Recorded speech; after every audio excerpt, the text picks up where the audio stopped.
Story 1. Kerberos.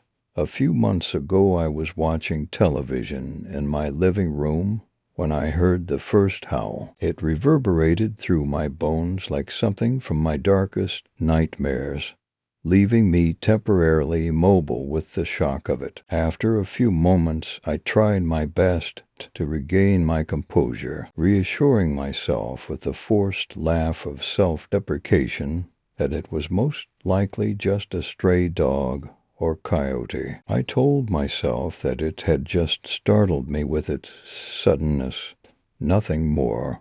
After all, I reasoned with myself, the mind likes to exaggerate things. The rest of the night passed without further events, and I went to sleep having all but forgotten. My dreams, however, were less forgiving. In them I stumbled through dark woods, heard echoing howls that seemed to come from every direction at once, was haunted by the feeling of piercing eyes following my every movement. When I finally woke a short while before dawn, I was covered in sweat. A lingering unease clung to me until daybreak. The next few weeks were pretty uneventful. Rarely I would, on occasion, hear some strange sounds as if someone was walking in another room or on the porch, but nothing that I wasn't able to simply shrug off as my imagination. The worst thing that happened was a recurring dream similar to the first I'd had. I would find myself walking down a dark stretch of country road located near my home at night. The dirt road stretched out in front of me, seemingly for an eternity, while the trees on either side formed a dense canopy that only allowed for a few stray shafts of moonlight to illuminate my way. As I walked onward, I would always hear movement to either side just out of sight. I remember only on rare occasion catching brief glimpses of silhouettes in the dark, but always I could feel eyes on me. Aside from the occasional dreams, it was about a full month from the first night before I heard the howling again. This time it was not singular, but a series of overlapping howls that gathered to form a melancholy crescendo. It seemed like the howls came from every direction at once, and with such piercing clarity that I could have sworn the sources were almost on top of me. I was horrified. There was something that just felt fundamentally wrong about these howls. I covered my ears and closed my eyes, trying to will away the horrendous cacophony. I truly felt like I was going to be driven to pure insanity by the piercing sounds of it all. As embarrassing as it may be, I was in the fetal position, rocking back and forth with my arms over my ears. When the howling finally subsided, I was trembling from fear to the point where it must have taken me a full minute to even stand. Trembling, I made quick a lap through my house, shutting all my curtains and ensuring that my doors were locked and dead-bolted, never lingering by any of the windows for long. When I finally reached the sliding glass door leading to my back porch, I heard footsteps. I was just barely able to see the black silhouettes that broke up the faint glow of the moon on my porch. If I'd had the lights on in the room, I probably wouldn't have even noticed until I was only inches away. Slowly, I reached into my pocket and pulled out my cell phone, all the while aware of the distinct sensation of their eyes upon me. I took one quick picture as my hands trembled, then slowly backed away, unable to stop gazing into those eyes which burned like the coals of hell itself. Eventually I inched back enough to duck into my hallway, sliding to the floor as fear took hold and drained the strength from my legs. With my back pressed to the wall, I fumbled for the all-light switch, part of me expecting to hear the telltale sound of breaking glass at any moment. Nothing. No glass breaking, no footsteps on the porch. Absolute silence filled the air. Not even the chirping of crickets reached my ears. Pulling out my cell phone and staring at the screen, not even daring to look at the picture I had taken. My hands shook as I tried to figure out who to call. Who could I call? Ghostbusters, I whispered aloud to myself after a moment, trying to force myself to calm down with a bad joke. The cracked mockery of my voice that came out of my mouth only served to solidify my fear. I remember thinking about what I had just seen. Could I really call a friend, family member, or even the authorities? Even worse, the gate to the driveway was almost half a mile away, and I would have to go to my car and drive the distance to let anyone in. In the end, I crept to the overside of the hall, cautiously entering my room and retrieving my CZ5 pistol. I sure as hell wasn't going to look for a fight, but I decided that I wasn't about to die without one either. I ended up sitting there against the wall until morning, only mustering the strength to lean around the corner and look out the sliding glass door when the room was bright from the sun's rays. The porch was empty. With gun in hand, I made a few laps around the house, feeling slightly more confident with the comfort of the sun. The area was clear. I didn't even find any tracks. Over the next few weeks, I was haunted by the same dreams of being stalked as before. I could see the silhouetted figures more clearly in the trees now, as if they were getting closer. I could see the redness of their eyes reflecting in the pale light of the moon. They never howled in my dreams. They barely even made a sound as they crept along and shadowed my movements. A call to animal control revealed little except that a few people reported hearing howling as well. They said that it was normal of coyotes, and that the light had played tricks on me. Unconvinced, I made a habit of locking and bolting my doors as soon as I got inside, and was always indoors by dusk. With my sidearm always at the ready, I used the internet to try and figure out what could be going on.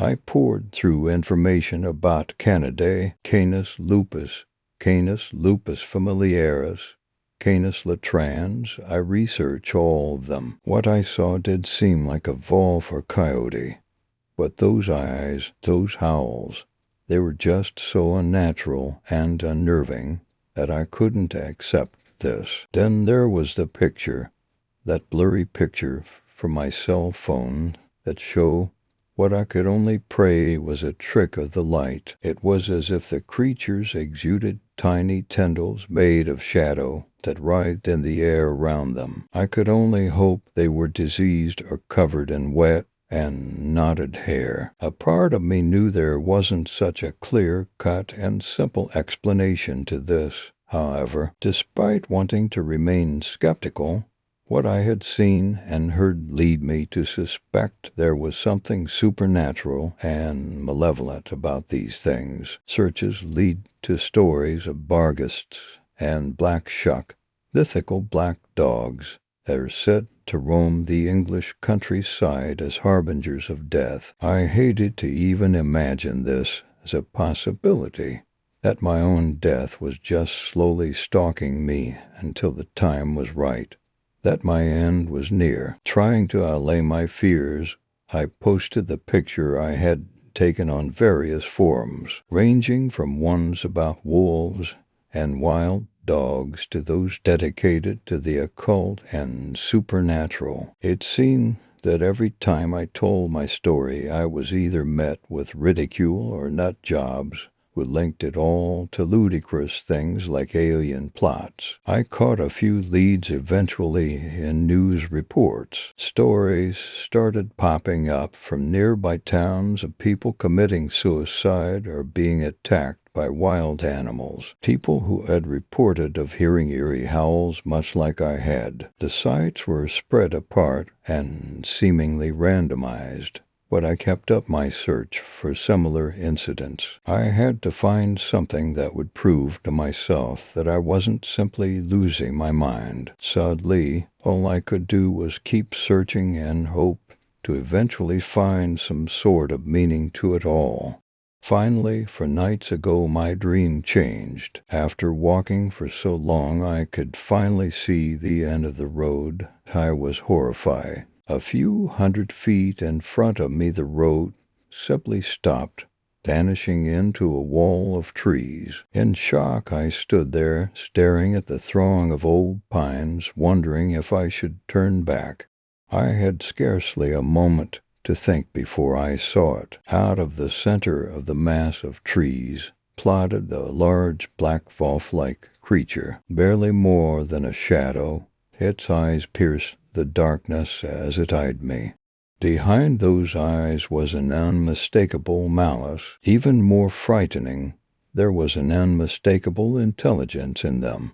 I was frozen after what seemed like an eternity. The beast sprinted at me. As the distance closed, I could see its body clearly covered in flowing black tendrils that flowed in the air as if its very essence was reaching out to devour all around it. Instinctively recoiling, I braced myself for the impact as it lunged at me, covering my stomach and neck to try and save myself. At the very moment in which I knew that everything was over, its haunting howl echoed through the night and caused me to wake up with a start. My heart was pounding in my chest as I woke. My hand was already reflexively gripping the pistol that I now kept under my pillow. Sitting upright, I was trying my best to catch my breath when I heard and saw it. Like a black smoke, it poured through one of the darkened corners of my room, almost seeming to suck the light from the area around it. As more and more started to creep in, I could clearly see those damn red eyes that were now dripping with blackened blood and a muzzle full of razor, sharp teeth starting to form. What happened in the next few seconds will be forever burned into my brain. I got off only 3 shots between the time it had formed and lunged on top of me. I remember in the back of my mind I was shocked that it even had physical form, as the impact knocked me backwards onto the bed. My gun was knocked out of my hand as it pinned me and pushed its muzzle towards my throat. Its eyes were burning flashes like cigarettes in the dark, leaving bright trails as it maneuvered for a good bite. With one hand I gripped its throat while with all my strength fighting to keep its gnashing teeth from my neck. While struggling, the putrid stench of 1,000 rotting corpses assailed my lungs as its breath washed over me. With my free hand I groped frantically across my nightstand in a state of panic for some kind of improvised weapon. I was keenly aware of the sensation that my entire body was going numb. Those writhing tendrils of darkness seemed to permeate my very flesh. Everywhere they flowed through my body felt like it was submerged in freezing water. I had lost all sense of feeling in my arm that held the creature by the time my hand touched the base of a familiar metal surface. My touch lamp blazed to life. In an instant, the snarling atrocity which lumbered over me seemed to fade from existence. Nearby, I heard a loathsome howl that echoed through my ears like a curse, then dissipated into nothingness. It took hours for me to regain feeling in my arm and my body, but I laid there until morning in complete and utter terror. Had the light driven it back? Was pure luck the only reason I was now alive? I could scarcely believe that it wasn't all some sort of hallucination. I wished that it had been something as merciful as insanity.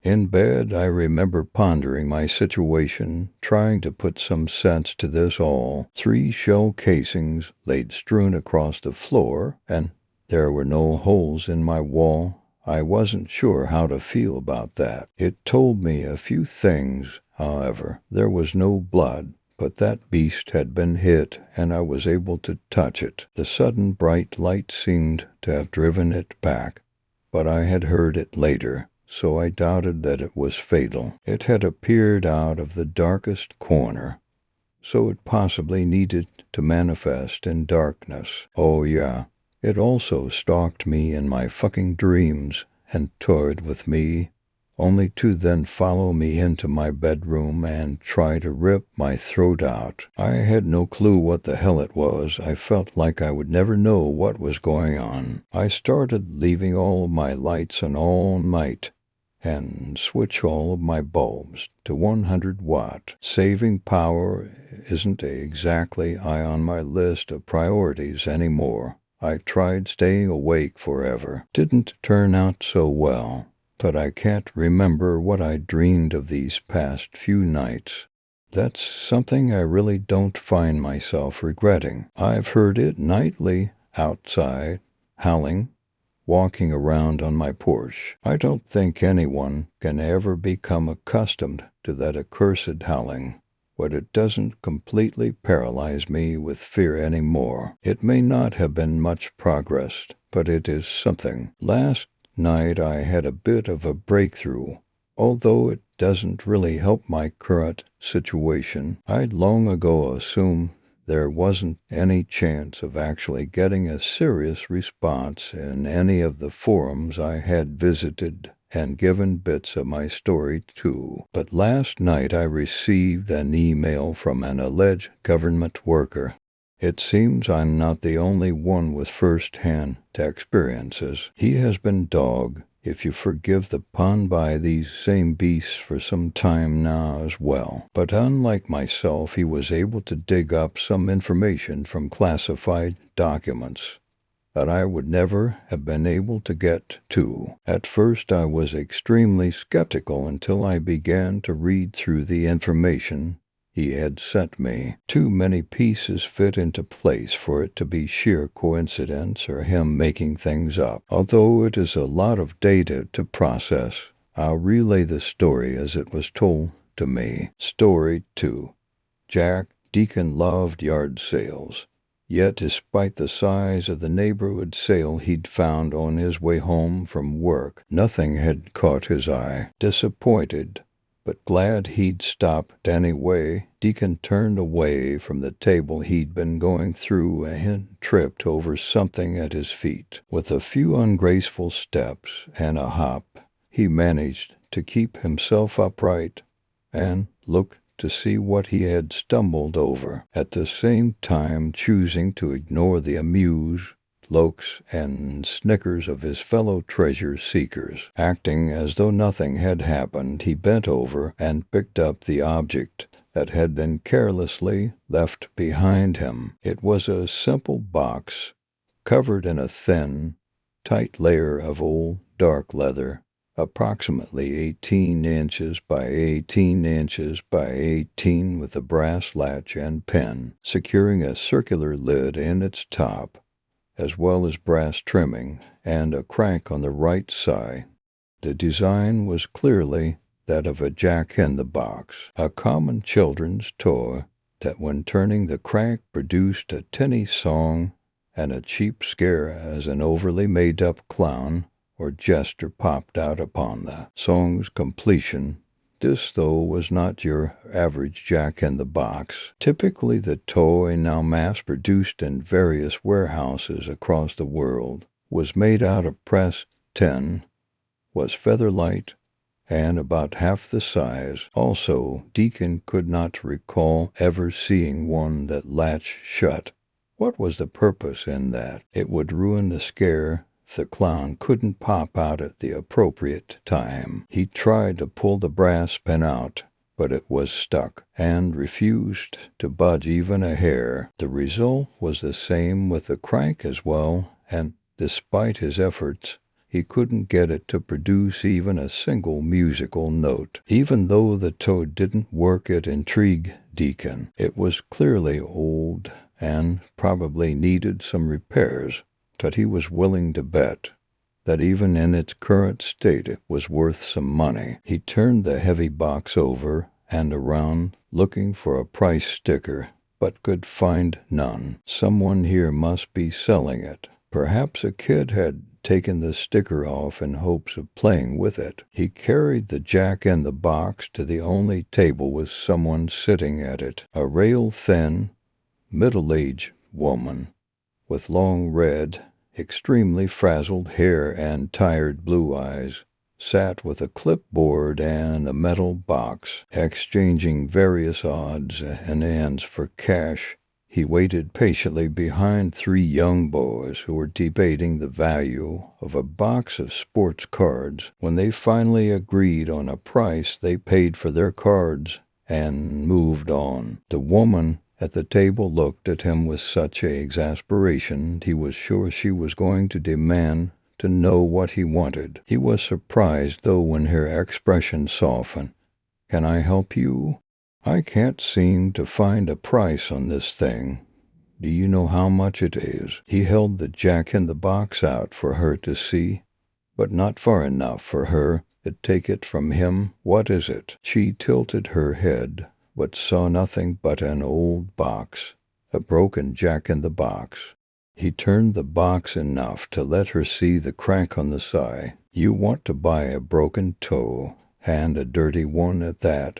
She sneered at the box in his hands, mistaking the aged leather for stains. Deacon shrugged, eager to make the purchase, but not wanting to let his excitement apparent. No need in letting on that he thought it might be worth more than a few dollars. "A project, really. I like to repair things in my spare time." "Oh, a handyman," she said with a smile. "Well, I'll tell you what, seeing as it's not marked, let's say $5. It'll go in the donation fund for the animal shelter, my favorite charity." "Sounds fair," Deacon agreed. Paying for his new treasure, he hurriedly headed for his car, eager to get home and see what he could do with the toe. Asterisk, asterisk, asterisk, asterisk, asterisk, asterisk. An hour later, he had yet to locate any information on his particular jack-in-the-box. There was no manufacturer's stamp, no signature or initialing of any kind to indicate who might have made the toy. He was surprised, though, when examining the box for at least the fourth time since bringing it home, to find a pentagram surrounded by a Latin on the bottom. The sinister star and Latin were burned into the otherwise soft leather covering. He hadn't noticed it earlier, and wasn't sure how he could have missed it, but it was clear as day now. In his excitement over its age and potential profit, he must have overlooked it, he reasoned. The pentagram certainly added to the mystery of the toy, and he had hoped that the jack-in-the-box's uniqueness would make it easy to locate information about it. But it was quickly becoming apparent that maybe its uniqueness was the very thing holding up his search. Frustrated, but not discouraged, he began yet another search when he heard the front door open. "Hi, honey," he called out to the only other person who had a key to his home, his girlfriend of 2 years, Melanie. "Hey, baby," she answered from the hallway as she stripped out of her jacket and shoes and dropped her purse before joining him on the couch. And planting a kiss on his cheek, Deacon set his laptop aside, turned his head, and eagerly returned her kiss. "How was your day?" he asked. "Oh, you know, long, drawn-out, and uneventful. Glad it's over." She laughed, tossing her dark hair over her shoulder and cuddling up to Deacon. "What's that?" Deacon reached over and picked up the toe. "Oh, I picked this up on the way home from work. Pretty sure it's a jack-in-the-box." "Pretty sure?"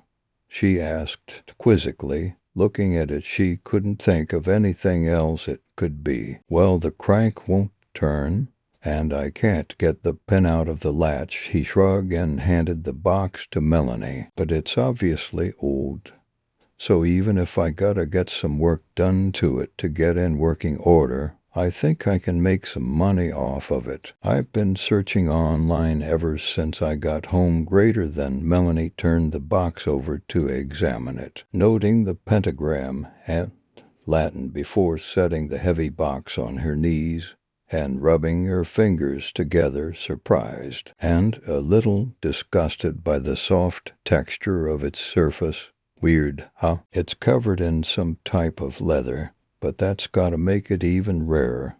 Never seen one like that before. Deacon grinned hopefully. Melanie nodded in agreement.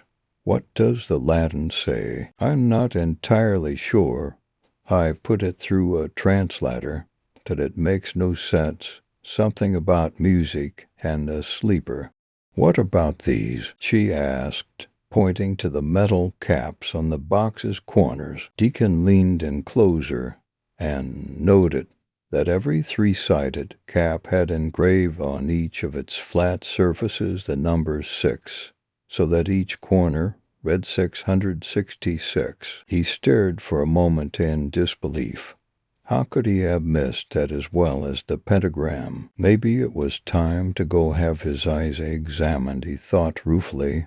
I didn't even see those. I'm not surprised. Not something you usually see on a toy, Melanie said distastefully. Well, it kinda makes sense, Deacon said, straightening up. The original toy has been traced back to a 16th century German clockmaker who got the idea from a 13th century churchman who was said to have protected the city, Buckinghamshire, by casting a devil into a boot. The clockmaker took this legend and created the devil in a box for the son of a local prince. When he turned the crank, a simple tune played, and at the end, a comically painted devil popped out and surprised everyone. It was instantly popular.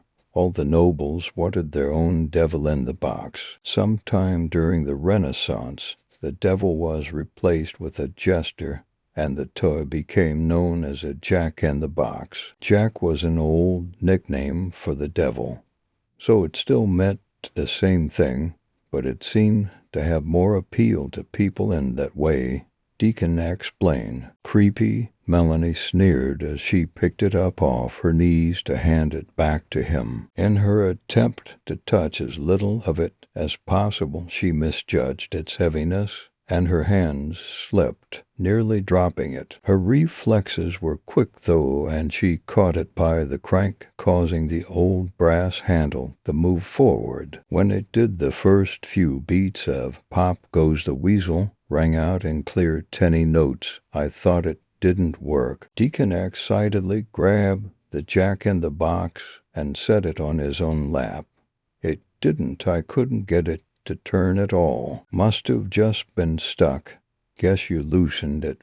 He tried pulling the pin out once again, but still it refused to budge. He could see nothing that was preventing the pin from moving, no substance clogging up the latch, but still it would not move. Shrugging off the disappointment, he grabbed the handle and gave it a gentle push. Effortlessly, the crank moved forward, and the room filled with an eerily slow rendition of the children's rhyme. Deacon tried to hurry it along, turning the crank faster, but it refused to speed up. As the climax of the song approached, Deacon felt his stomach tighten in anticipation, even though he knew the scare wouldn't come. Because of the stuck pin, Melanie was tensed as well, mesmerized by the languid tune. When the pop rang out, the single note did not disappoint, the lid of the toy jumping in its frame. Melanie gasped and grabbed Deacon's arm, who started in surprise himself,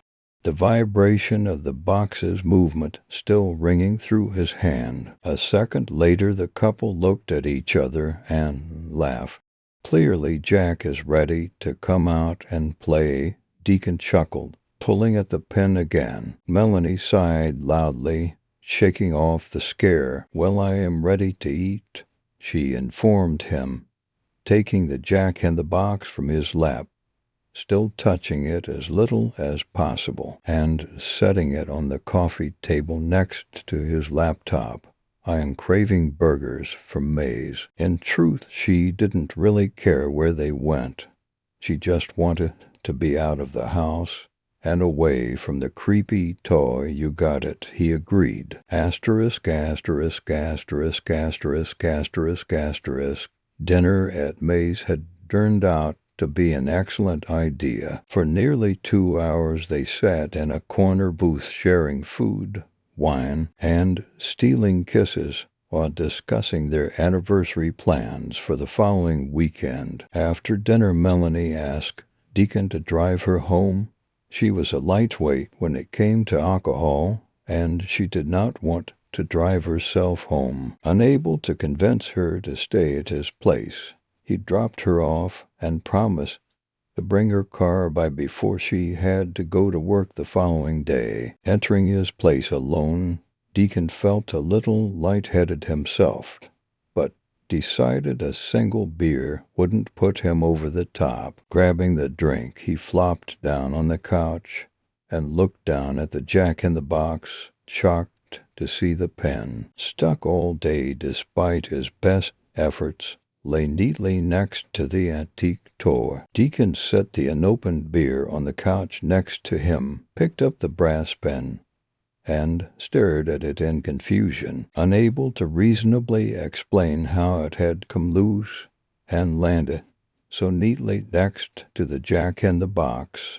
Ready to show yourself, Deacon almost whispered as he flipped the latch back and began to turn the crank. Deacon felt strangely apprehensive and wondered for the briefest moment if perhaps it was better to leave Jack alone. Maybe I shouldn't have the beer, he said aloud to himself, shaking his head as he listened to the song's slow progression. When the pop came, nothing happened. The box sat motionlessly, not even a thud from within like earlier.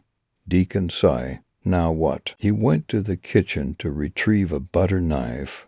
If he had to, he would pry the lid open. Sitting once again in front of the toy, Deacon raised the knife as the crank began to turn slowly of its own volition, and the tinny song began to slowly play.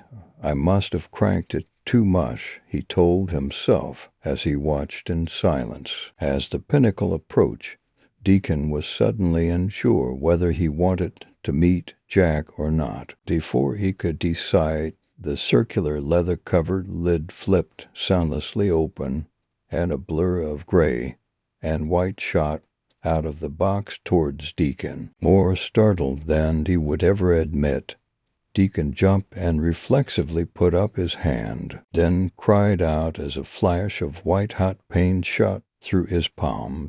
Son of a bitch. Deacon cradled his hand against his chest and stared in disgust at the thing bobbing slowly up and down on its noisy, antiquated spring. 10 inches high, minus the spring, it looked more like a corpse than anything else, certainly not the typical Jack. The spine appeared to grow out of the spring itself and barely supported the thin malformed skeleton draped in stringy dry flesh. The mouth hung open, revealing a dozen sharp-looking teeth just below an empty hole where the nose should have been. Above the vacant hole, the eyes were sewn shut with thick strands of black thread. The top of its head came to a lopsided point, the skull almost entirely exposed except for a few stubborn patches of gray scalp clinging to short tufts of yellowed hair. Worst of all were the unnaturally long arms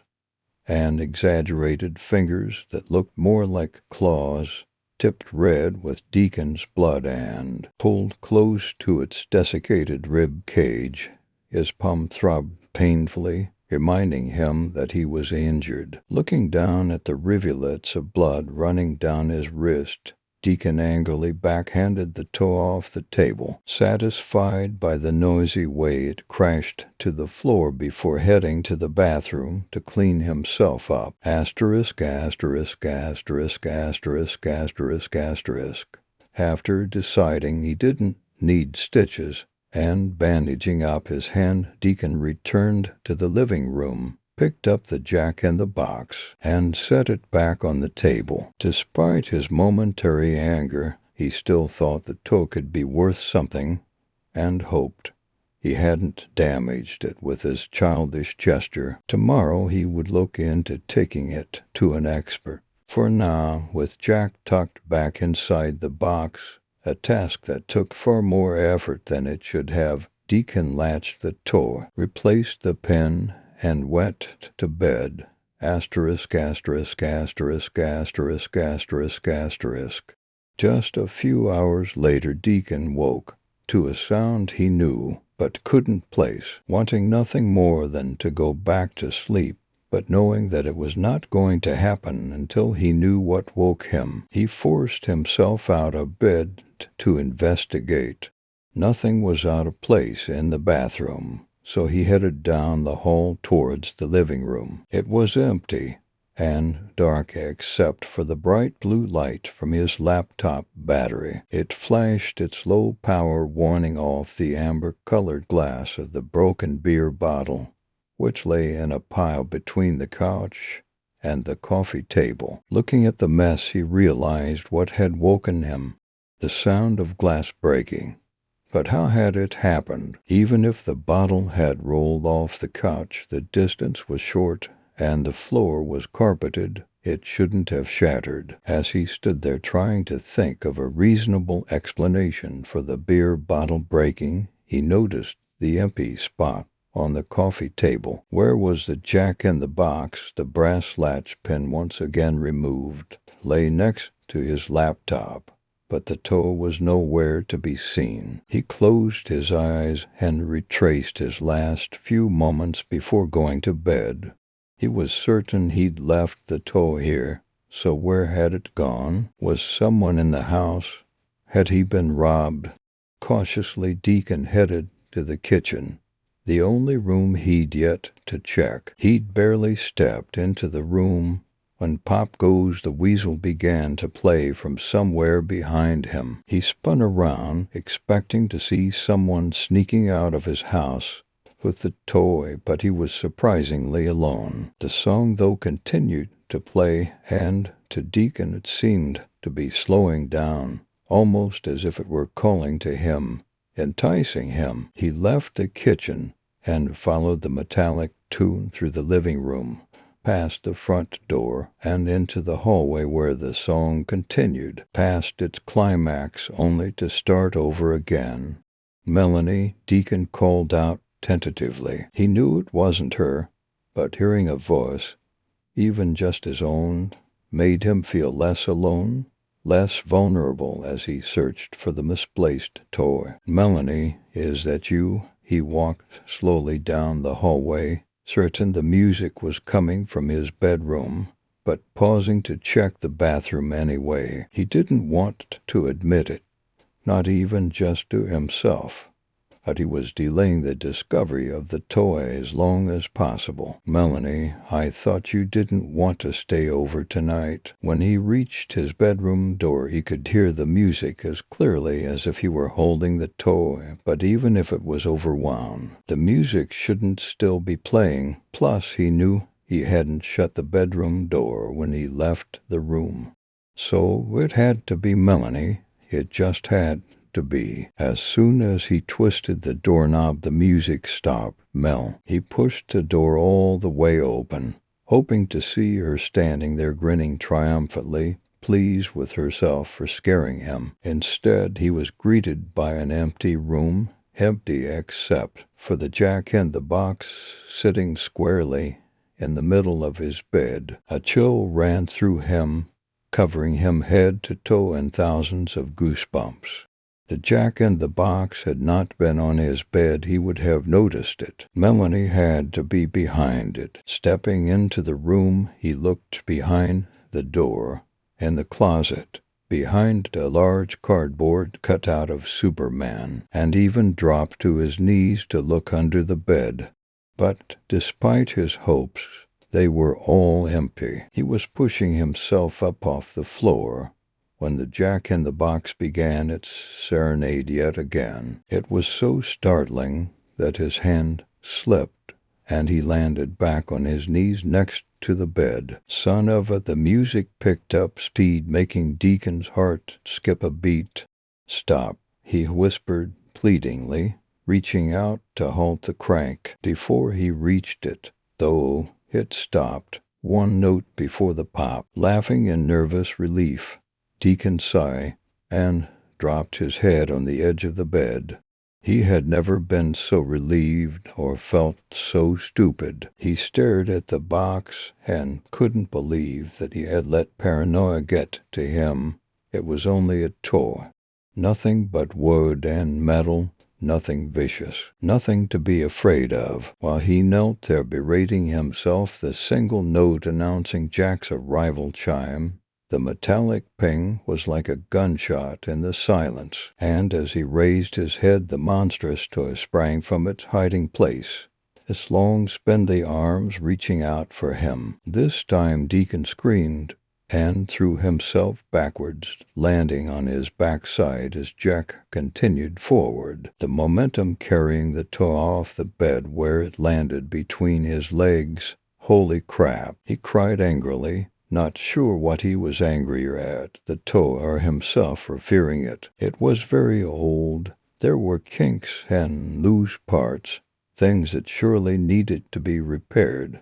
Hell, the spring alone was in desperate need of oiling. He knew it was a desperate grasp at logic, but he didn't care. It was better than any other explanation. The jack-in-the-box lay on its side, Jack and spring stretched out towards him, looking as though it were reaching for him. He shook his head, angry with himself for his apprehension, and forced himself forward to scoop Jack back into the box when it moved, the fingers stretching slowly as he reached for it. Deacon paused, not trusting his eyes, and in his hesitation Jack confirmed his suspicions, its claw-like hands swinging viciously at his fingers. Too shocked to cry out, Deacon scooted back, his now bloody fingers making the floor slippery as he tried to stand. After a fumbled attempt, though he succeeded, and stared in disbelief as Jack used its unnaturally long and narrow arms to pull itself across the floor towards him. No way, he breathed, his stomach clenching in fear as he sidestepped towards the hallway, not wanting to turn his back on it. He glanced towards the doorway out of the corner of his eyes, and as he did he heard the rusty creak of the spring, and for a brief moment he had the crazy idea that Jack was putting himself away. But when he looked back, Jack was airborne, launching itself towards him, using the force of the spring to push its body forward, and dragging the heavy box along. It landed just a few inches short of Deacon's bare feet, and in his panic he kicked at it, intending to send the awful thing flying across the room, hoping to break it. Before his foot even came in contact with the toe, Jack lashed out and grabbed onto his ankle, digging its sharp fingers deep into his skin. Deacon shrieked in pain and began to kick wildly, but instead of tossing the toe off, it seemed to energize it, and Jack's clawed fingers sought purchase higher up his calf as it sank its ragged teeth into his shin. Get off! He continued to thrash his leg furiously until his foot made contact with the heavy wooden box, and he felt at least the toes crush instantly. The pain was nauseating, and Deacon reached down to rip Jack off his leg. When his hands wrapped around the dry, thin body of the toe, he could feel the fierce, raw strength that flowed through it despite its apparent delicacy, and Jack released his leg only to snake its way up his forearms. No. Deacon screamed in horror. Blood was running in half a dozen tiny rivers down his leg and pooling beneath his feet while he fought to get the horrible thing off of him. As he struggled desperately, he lost his balance, slipping in his own blood. There was a brief moment of hope when he thought he could remain upright, but it was quickly lost as he fumbled into even more blood. He fell backwards, hitting the floor hard, first his shoulders, and then his head bouncing off the hardwood with a crack. The house was suddenly silent, and the pain faded away as a heavy blackness came swimming up through the corners of his eyes. He saw Jack clawing its way up his chest, but felt nothing. "Please," Deacon begged as darkness enveloped him completely. Asterisk, asterisk, asterisk, asterisk, asterisk, asterisk. Deacon draped his arm over his eyes, having no desire whatsoever to open them. His head pounded ferociously, but he had never been so glad to be awake. He was giddy with relief. That had been by far the worst and most vivid nightmare he had ever had in his entire life. He would definitely not be drinking that much again any time in the near future. Sighing heavily at the thought of getting out of bed, but loving the idea of a hot shower, he put his arm down and sat up in one motion. But instead of the edge of his bed and a sun-filled room, all he saw was blackness, filled with a deafening and heart-sinkingly familiar creak. Deacon rubbed his eyes vigorously, trying to clear them. As he did, his fingers caught something rough, something that made his heart ache with fear. He traced the roughness tentatively with his fingertips, knowing immediately what it was. Thick strands of thread bound his eyelids to the tops of his cheeks and came together in knots at the corner of his eyes. He shook his head violently, trying to wake himself. He had to be dreaming, he thought desperately, because the alternative was too terrible to concede, and he proceeded to fling himself around until he came up against a hard, flat surface. No, no, no, no, no, no, no, no. He couldn't hear his own voice, but he continued the mantra anyway as he explored the walls that confined him on all sides. With every movement, he was taunted by the awful metallic creak that filled him with a sickening dread that he didn't want to confirm, but could not ignore. After what seemed to Deacon like an eternity of hesitation, he placed his hands on his chest.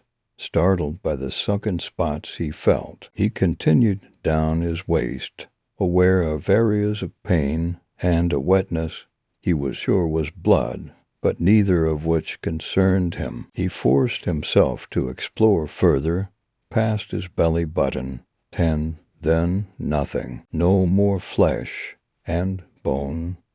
Nothing but a cold, downward spiraling ring of metal. In an instant all reason abandoned him, and he began to thrash and scream, a raspy, torturous cry, drowned out by the incessant creaking of his spring.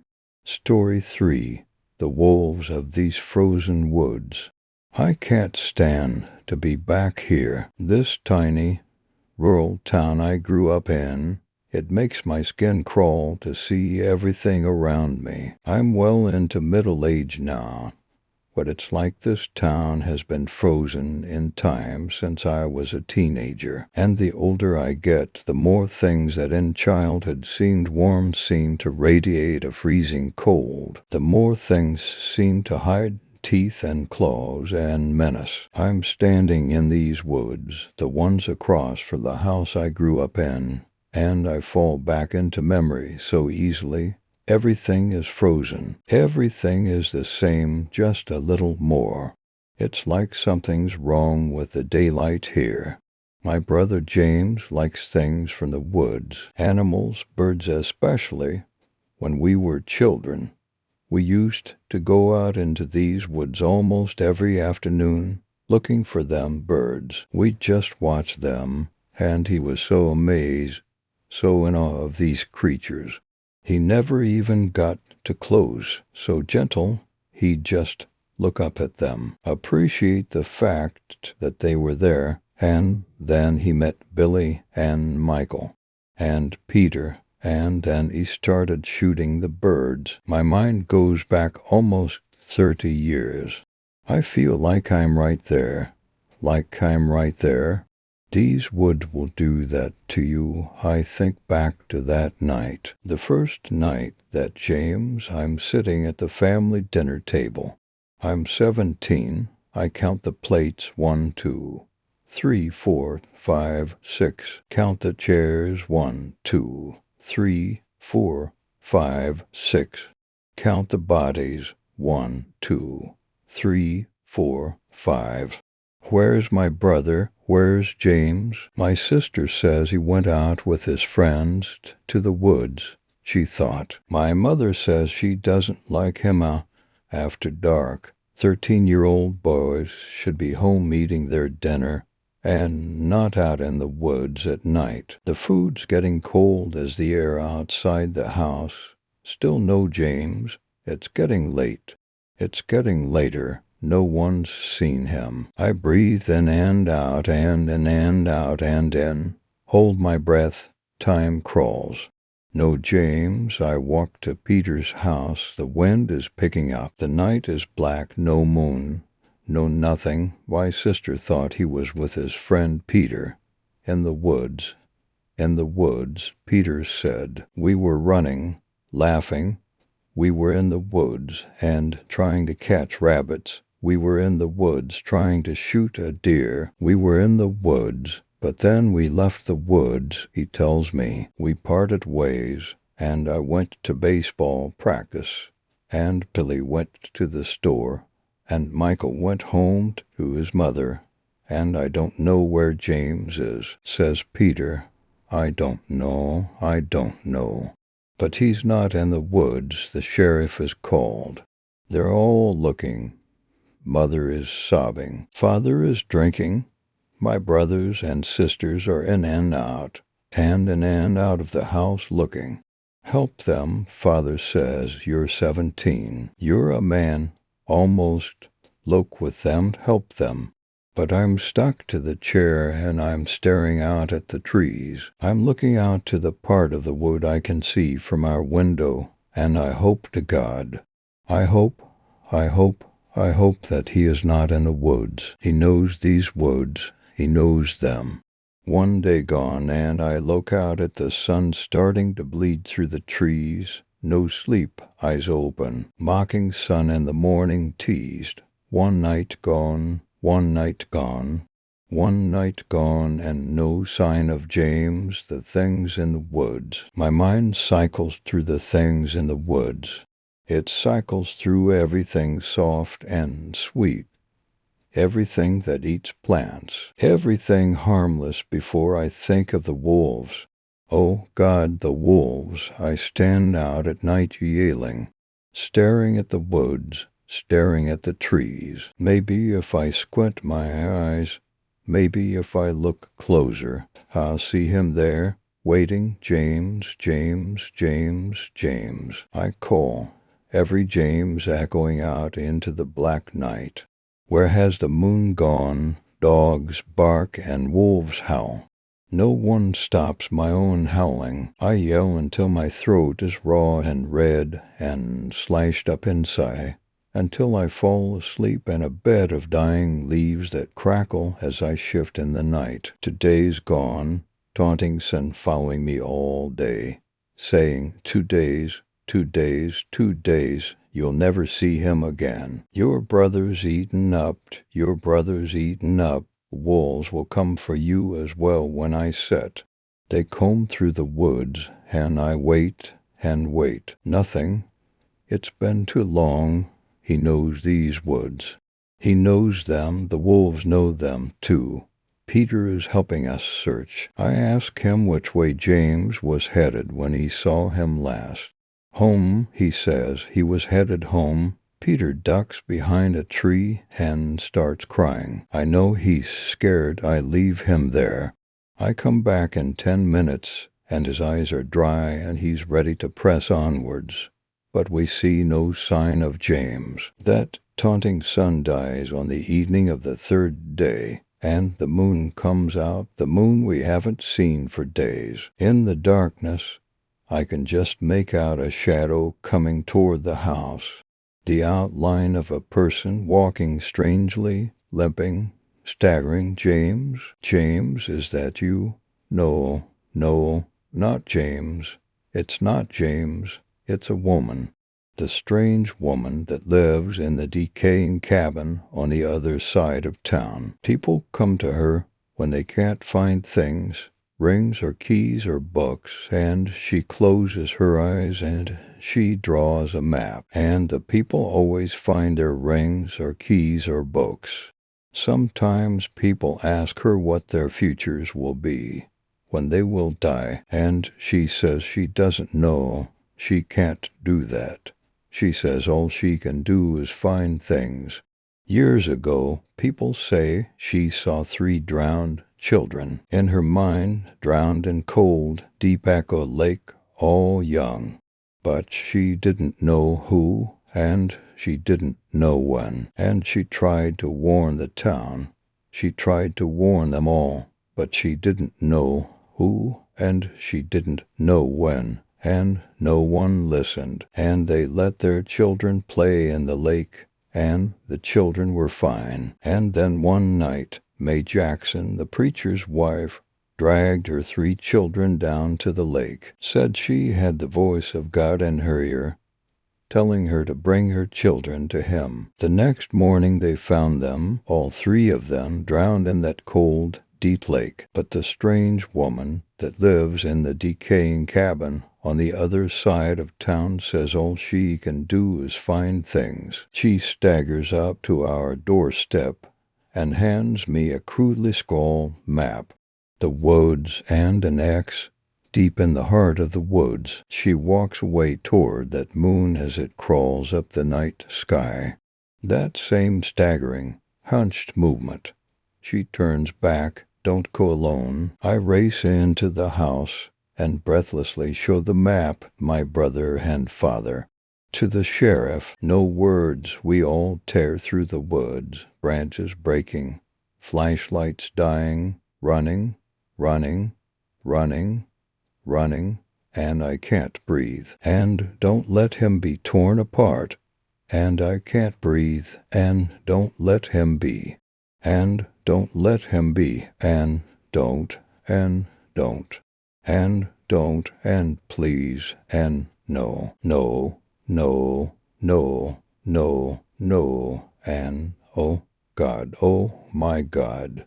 There he is, wolves. It wasn't wolves. Bullet through his chest. I didn't realize I had run ahead, and my father and brother and the sheriff are still running. And it's just me, and it's only me, and I'm holding him, and everything is so cold, and the ground is red, red, red, red, red, and lung punctured. He didn't. When the doctor comes, he tells me James didn't die right away, catching rabbits, hunting deer, guns. Peter is crying in our living room. It was a mistake, he sobs. All the other boys had left. The gun went off. It was a mistake, and it hit him through the chest. And he said, get help. But I knew he was. He didn't have much time. And I didn't want to go to jail. But he said, please help me. And I didn't know what to do. And he was already cold, getting colder. And the ground was so red, and I didn't know what to do. And I left him there, baseball practice. Teeter left and went to baseball practice. He was in shock, and he left James there to die, to soak the ground blood red. And he picked up the baseball bat, and he left him there. And he ran the bases, and he left him there. And he hit the ball, and he left him there. And he left him there, and he left him there. I leave Peter there in the living room. My hands are shaking, and I can't be in that room. I can't. I don't know what I'd do to Peter, but I can't be in that room. and everything is red, and everything is cold. My brother, 13. My brother, gone. Something shifts in the trees next to me, and just like that, I am back in the present, back in this strange, fading daylight. 30 years of time crashing back onto me like brackish waves. Nothing happened to Peter. Peter grew up, and Peter found himself a wife, and Peter had himself some children, and Peter found a job, and Peter bought a house, and Peter grew up. Peter gets to grow up. James doesn't. I get to grow up. I find myself a wife, I have myself some children. I find a job, I find a house, I grow up. I grow up, and James is in the ground. I move away. I can't stand to be near those woods. I grow up, and I stop believing in people that can find things they've never seen by closing their eyes and drawing a map. But I think about that woman, and I think about James, and I think about Peter, and it brings me here, back to these woods, back to this place as the strange daylight dies through the trees. Wolves got him, I thought. Wolves got James. Before I knew about what Peter had done, I thought wolves got him. I wasn't entirely wrong. Story 4, The Thing That Will Kill Me. I grew up in a tiny town in Vermont. Tiny in terms of population. Not size. There were huge sprawling farms and wooded areas, but almost no people. More cows than people, which is standard for a lot of small towns in Vermont. So, clearly, not the most fun in the world for a kid who was sick of freezing winters and awful balmy summers surrounded by boring Vermonters that didn't have many kids my age. My only close friend was Tina, who was a year older than me. We spent almost all our time with each other, constantly dreaming about life outside of Vermont. The people in our town were strange folk, different than in other places. One thing I didn't realize about small towns until I moved to the city is how incredibly superstitious people in towns like mine could be. They believed in the strange, the paranormal. They believed in Luvia. Luvia was an older French-Canadian woman who had moved to Vermont when she met her husband, and everyone in town thought she was a clairvoyant psychic. Even my own parents did. One day, my mother lost her wedding ring. She had looked around everywhere for it. They called Luvia, and she immediately told them it was under old, rotting wood. They looked in the backyard, where my father had been tearing apart a decaying piano he'd found. My mother had helped him one day. The ring was there, under old, rotting wood. After hearing a lot about Luvia from older townsfolk who seemed to think she was 100% credible, Tina and I decided to go see her one evening to try to find out whatever she could tell us about the future.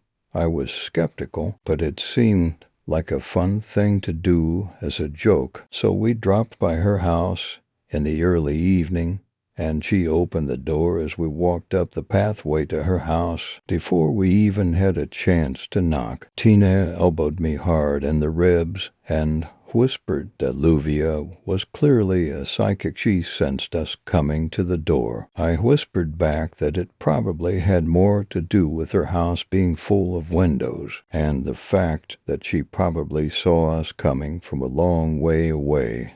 Either way, I started to feel strange the minute we got close to her. She was very, very old, very tiny, and kind of sunken eye sockets and sharp cheekbones, and a sort of concave chest cavity. It was more than a little unnerving, but she smiled and was sweet to us, and I started to warm up to her. Nothing about her or her house screamed creepy psychic to me, just a well-dressed older woman in a cabin-style house. It looked like you'd imagine any typical grandmother's home doilies, knitting, family magazines, etc. We told her that we were interested in a clairvoyant reading and handed her about $20 that we had scrounged it together between the two of us. She led us to her kitchen table and asked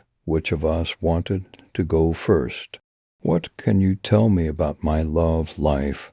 Tina asked. Luvia had no crystal ball, tarot cards, or tea leaves. She just closed her eyes and sat silently for about 2 minutes. Then she took a deep breath and said, "Michael Carton." Tina stared at her for a few seconds until Luvia repeated, "Michael Carton, the man you're going to marry, Michael Carton." Tina thanked her and repeated the name to herself a few times. "Michael Carton, Michael Carton, Michael Carton." Luvia then turned to me. "Whatever you can tell me, I'd like to hear," I said. "It doesn't have to be about my love life or anything." Luvia closed her eyes for a few seconds, but information about me seemed to reach her much quicker than her visions of Tina's husband. She looked straight into my eyes, grabbed my hands, and said, "The thing that will kill you is shedding its skin. The thing that will kill you is sharpening its teeth. The thing that will kill you is washing the blood off of its claws. The thing that will kill you is gathering skins. The thing that will kill you, you won't see it coming." The three of us sat there in silence for quite a while. I felt sick, shaken up. Luvia looked as if she wished she didn't have to tell me that. Is there anything I can do to stop it?" I asked. Luvia slid our money back across the table to us. "No charge for the reading." Tina and I slunk out of Luvia's house quietly. We didn't say a word on the way back to our houses. Tina just found out the name of the love of her life. I got to listen to a horrifying cryptic message about my death. I was 12 years old. I was fucking terrified. When Tina left me at my doorstep, she tried to make light of the readings. "How does she know who I'm going to marry?" she asked, "and it's not like some monster's going to get you. Some skin-shedding, bloody, sharp. It's not like some monster's going to get you. It's not like some monster isn't going to get you. For years I looked for it. The thing that will kill me. I could almost feel it, sensed it just behind each car, swaying behind the trees at night, underneath the fresh snow, waiting outside my window. With every step I hesitated. Every time I tried to sleep, I could almost see it. What had she said about its teeth? I looked out for sloughed skin, for blood, for skins, for hides, but I never found it. When I was 18, I left for college in California to get far away from the snow and the cold and the thing that will kill me. I stopped sensing it everywhere. My heart stopped pounding whenever I walked alone at night. Maybe, whatever it was, it stayed in Vermont. Maybe it wasn't a thing at all. People in California laughed when I told them the story, and it stopped seeming real. Just the ramblings of a tiny, ancient French-Canadian woman. It wasn't real. When I was 27, a wedding invitation came in the mail. Tina was getting married. This was the first I had heard of it. I was still in California and barely kept in contact with anyone from back east. It seemed like a past life. "You are cordially invited to the wedding of Michael Carton and Tina." Wait, no. She had the name in her mind. Michael Carton, and she sought him out. It had nothing to do with Luvia. Her predictions weren't real. They couldn't be. Clairvoyants don't exist. It's ridiculous to think that kind of thing happens in the real world. I went to the wedding. Tina, Michael, and I laughed about the whole thing. The psychic knew. She predicted it. Of course she didn't. Tina and Michael decided it was nothing more than a funny story to tell their future children. Just tell us if you run into some beast with razor-sharp teeth that's gathering skins. Okay, then we'll think it's more than just a funny coincidence. I left the wedding as sure as I ever was that the thing that will kill me wasn't real, didn't exist. I'd looked behind the trees, behind the cars. Nothing was waiting for me. Nothing was ready to skin me. I didn't know why I had been scared so long. The best thing about Tina's wedding was that we got back in touch for the first time in a very long time. We were very different people than we had been as children, but we still shared more of a bond than we realized. She was happy living in Vermont with Michael. She told me everything that was going on in our town. The population slowly increasing, the new schools they were building, the babies that were born, Luvia dying. As the years went on, her calls and emails got less and less frequent. She always seemed to be busy. Soon they tapered off completely. I missed her, of course, but I had my own life, and I could check in on my childhood home whenever I wanted. One winter, I came into town to visit my parents for the holidays and decided I'd swing by Tina's house. I'd normally never just drop by, but she was pretty bad about answering her phone, and I really wanted to see her. I pulled up to her and Michael's house. 2 cars were in the driveway, so I figured they were both home. I walked up and rang the doorbell. Michael opened it, dressed in several layers and a large coat, as if he had just come in from the snow. He invited me inside. He looked very surprised to see me and asked if I had talked to Tina recently. I haven't actually, not in several months. Sorry for the invasion. I don't usually just drop by like this, but I was wondering if I could see her. I figured you'd know, that you'd have heard. She left me a few months ago, just up and left. Hasn't spoken to me since. Oh God, I said. I'm so sorry. I had no idea. He took off his coat and hung it on a coat rack by the door. Can I take your coat? He asked. I told him it was all right, that I wouldn't be staying long. I was just so shocked she'd do something like that. He was a really good guy. I'm sorry, I was about to get ready for bed. I've got an early workday tomorrow. Do you mind? He kicked off his shoes, pulled his sweater off, and headed toward his bathroom. I settled in, looked around their home. Of course, I don't mind. Do you know where she went? I don't, he yelled from the bathroom, mouth full of toothpaste. She didn't call until after she was gone. That's awful. I'm sorry. He started flossing, and when he saw me looking toward him, closed the door for privacy. When I heard the shower water start running, I pulled out my phone, figuring I'd take this time to look through Tina's last messages to me to see if she gave any hint to where she went, any clue. My phone fell out of my hand as I grabbed it out of my bag, and I saw it drop beneath the couch. As I felt around under the couch for my phone, my hand hit something else. A massive clump of long hair. I pulled it out from beneath the couch. It seemed so strange, such a large mass of hair. Brown hair, Tina's shade, hair with a piece of scalp still attached. The thing that will kill you is gathering skins.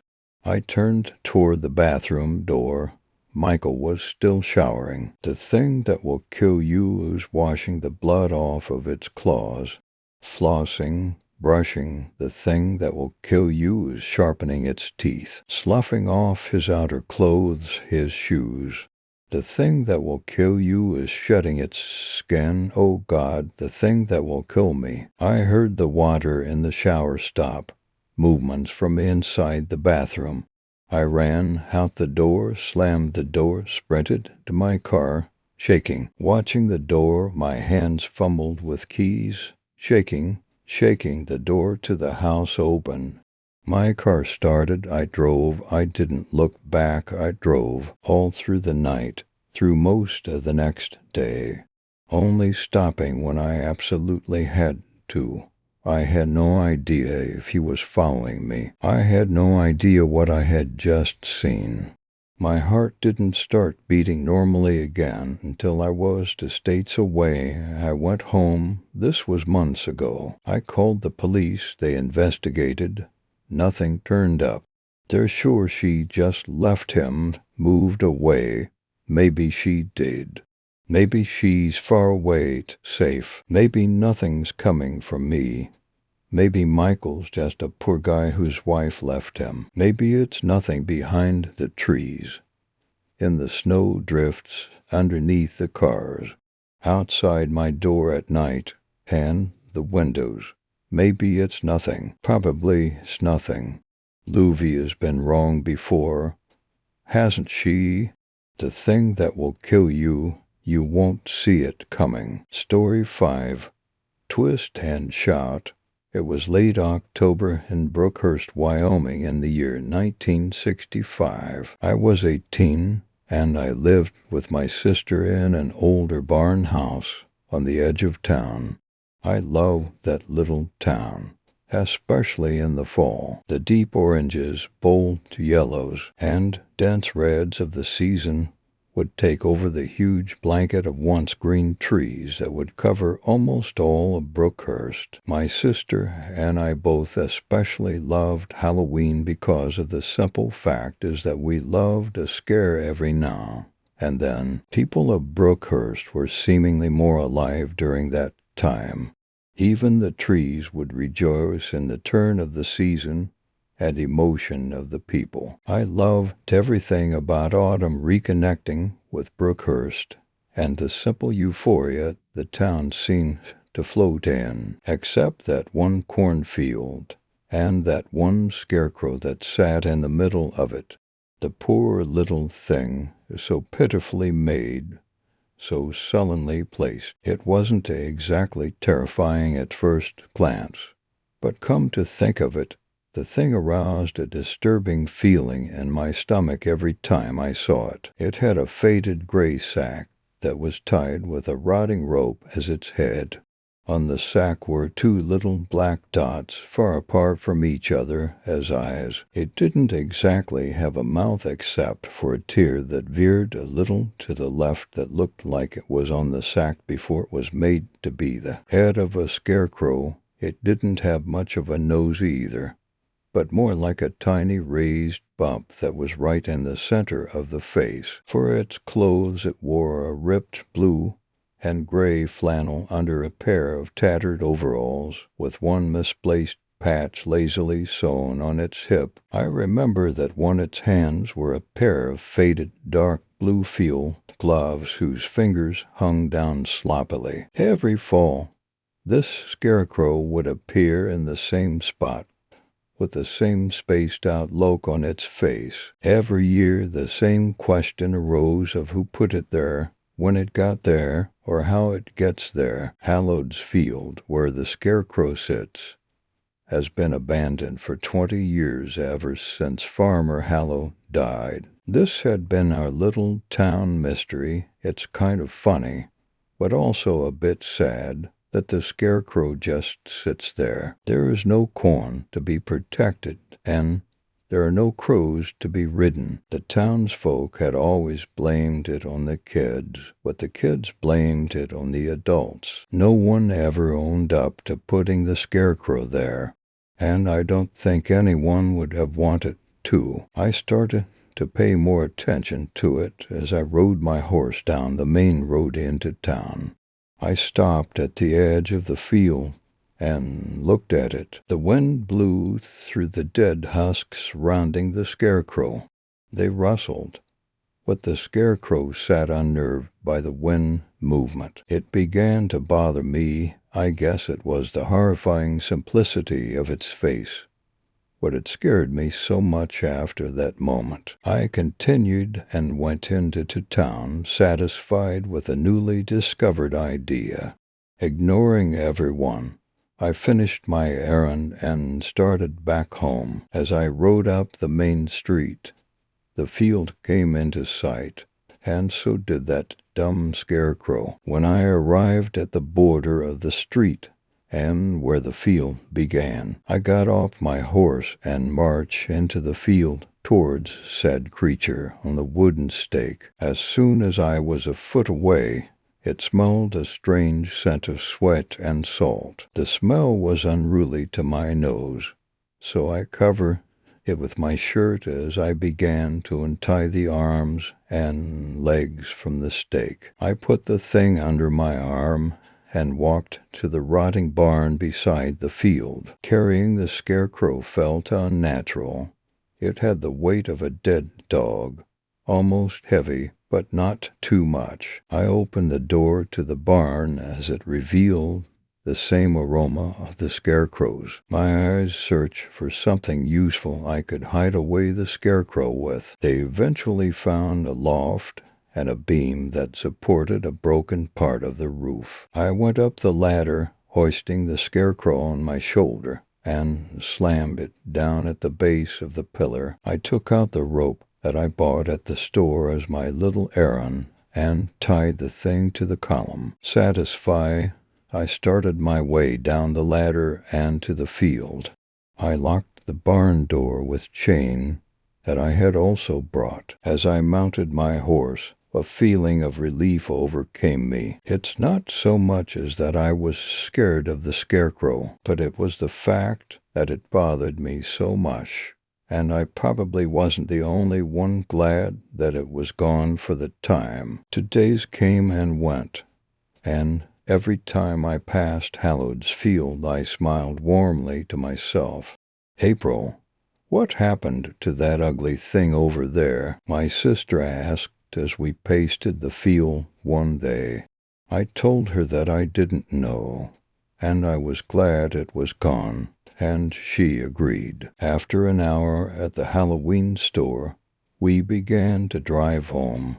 I turned on the radio, enjoying some Beatles as I contently kept my eyes on the road. Ah, that scarecrow is back. I slammed the brakes and turned my head to the field. My eyes soon met the familiar black dots of the scarecrows. My sister, smilingly and staring out the window, was completely oblivious to my conflict with that creature. I sighed and laughed, suggesting that someone had made another one just for Halloween that was in 2 days, and I really wanted to believe that too. When we arrived home, I told my sister to start decorating the living room, as I couldn't because at the time I told her I needed to go to the grocery store.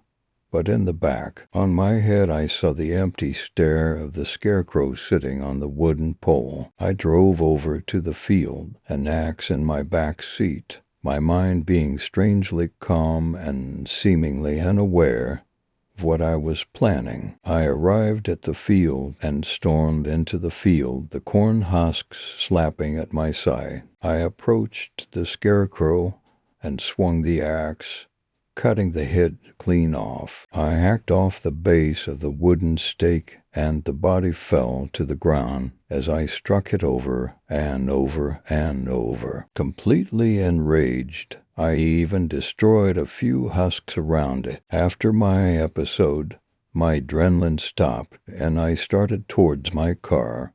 Not even looking back at what I had done, I drove home, flushed of any emotion, and went into my house with a painted-on smile "Okay, Lucy, let's start decorating." I stormed into the house and clapped my hand, slightly scaring my sister. Then I started to play the Beatles as we hurried around the house, hanging ornaments on everything there was. As my sister went to fix up the stairs, the night had set in.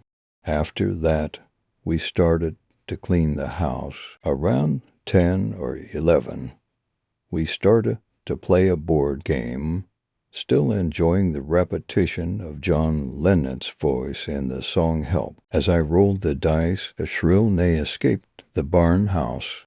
Lucy looked at me with a worried brow, and I got up to go see. "Turn down the music," I whispered, and she ran, turning the knob of the record player until the sound mellowed. I stood staring out the screen door that was pitch black from the night outside. I grabbed a flashlight and a first aid kit and went out the screen door. I ran to the barn, opening the door slowly, trying not to startle my horses. Everything was silent and calm. I ran the light over their legs and faces to check for injury. After a moment of surveying, I started to hear a minuscule suckling coming from behind me. I turned around and flashed the light in the direction of the sound. I heard a little rustle, and I raised the light a bit higher. It revealed a ripped flannel shirt and tattered overalls. Almost involuntarily, my flashlight rose to the thing's face, a faded gray sack. It all happened so fast. But its eyes weren't the painted black dots they used to be. They were different. Instead, they were like black inky beads that rested on top of the surface of the sack. They glistened in the white light of the flashlight. I remember the mouth. Instead of the harmless little tear, there was a perfect small circle with little blade-like teeth with small drops of blood pooling at the corners. I screamed, and it leapt. I dropped my flashlight as I heard scurrying all around as I fumbled in the dark to retrieve my light. Instead of finding my light, I found the butt of my shotgun that I had from 2 years ago when I had to put down my calf. Grabbing that and soon finding my flashlight, I searched for the scarecrow again. I moved the light all around the barn until I came to the window at the very top of the barn. There it was, hooked to the wall, head upside down, with those beady eyes staring at me. From its perfect circular mouth dropped a little tongue that was that of a bat. It twisted its head. It gave me a slow, deep-throated, rolling click before dashing out the window like a spider. I shot at it, thanking God it was still loaded, but no prevail. I began to run to my house before it could get to my sister. Suddenly, John Lennon's voice sang loudly, "Well, shake I tee up, baby, now." Just as Lucy screamed, and the light in the kitchen flickered off, I kicked my screen door open and stood quietly as Mr. Lennon hollered, "Come on, come on, come on, baby, now." My fingers eventually found the light switch, and the room illuminated a scene of a very frightened Lucy. The lamp swung harshly back forth as I scanned the room for that thing. From behind me arose the clicking. As I swung around, it landed on the ground next to me, and I shot at it, barely skimming the side of its head. It tried to stand up, looking like a knotted-up marionette. It hulked towards me. Lucy continued to scream as the Beatles played on, and I fumbled to reload. It reached for my foot with clumsy fingers and started to pull me, but before it could, I jousted it with the butt of my gun. It screeched and fumbled backwards in a pain as I rushed over to my sister. I told her to run upstairs, but she wanted to stay. Not in the mood for arguing, I allowed it and gave her directions as I scanned the counter for anything that was pain-inflicting. The butcher knife looked like gold as I grabbed it and threw it at the scarecrow It missed completely. I got up and ran for the stairs, followed by the scarecrow. My sister screamed and headed for the door, catching the scarecrow's attention. The creature loped after her. Taking him, I sloppily shot it. It whined like an injured horse as I fired again, completely stopping the whining. My sister stood behind the door and looked at me with joy. I motioned for her to stay quiet as I raced down the stairs to pick the scarecrow up. I dragged it into the backyard and ordered Lucy to bring me a match as I piled up wood and dry grasses around it. I lit the pile on fire and watched the dead scarecrow become engulfed in the flames. I held my sister close as we watched the flame die down. Throwing water on the parched area, the sun began to rise, creating a mellow pink and orange sky that quickly calmed our nerves. We went into the house and passed out on the couch.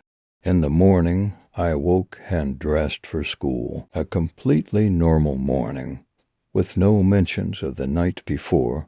I made my sister breakfast and we headed to the car. We approached the main road into town. My sister asleep, the field came into focus. Right in the center, so pitifully made, so sullenly placed, completely unscathed, was that scarecrow.